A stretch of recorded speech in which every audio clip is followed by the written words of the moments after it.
So are you one of those people that just can't eat leftovers? Me? I don't have a problem with leftovers. My brother despises it.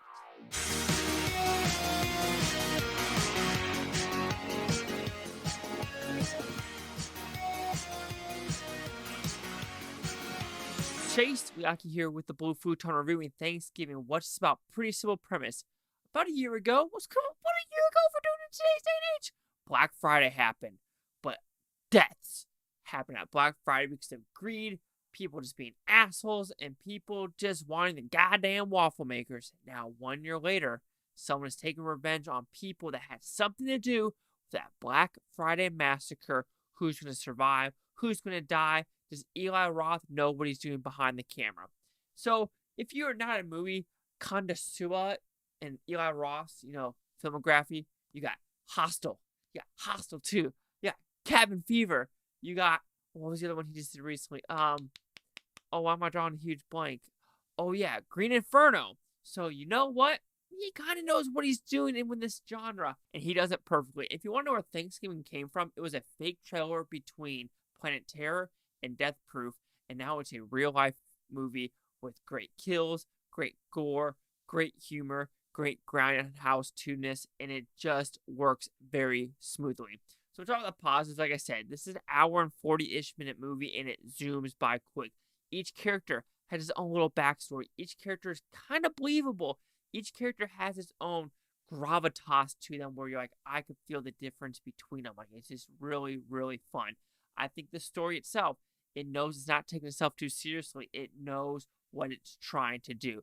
It's not like, no, we're going to be a serious R-rated film, and we're going to take everything seriously, and everything is final girls, and there's no final girls. There is stakes. There's actually like, oh, who is the bad guy? Yes, this one, I kind of figured out the last 30-ish minutes where I was like, oh, it could be this person or this person, but now that person's too short to be this person, unless they're going to do a Scream, which they don't care about the size of the person. They all are the same exact size. But that's this huge Scream issue where Scream is dumb when it comes to that. And the newer Screams at least.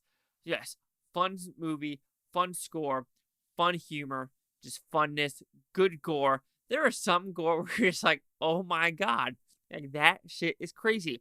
And I think Eli Roth has the balls to make some of these movies. Also, one of his most, I'd say, anti-horror movie, Death Wish.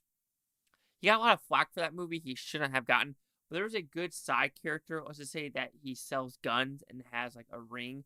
It's a very pivotal plot. And I think even that side character, Eli Roth did not have to have this side character have the gravitas, have the importance, but he decides to do it. And there is no boring character in this movie. There is not a single character I'm like, oh, you have gotten rid of that person. You have gotten rid of that person. No, because each person had its own part to play in the story, and I give it props for that.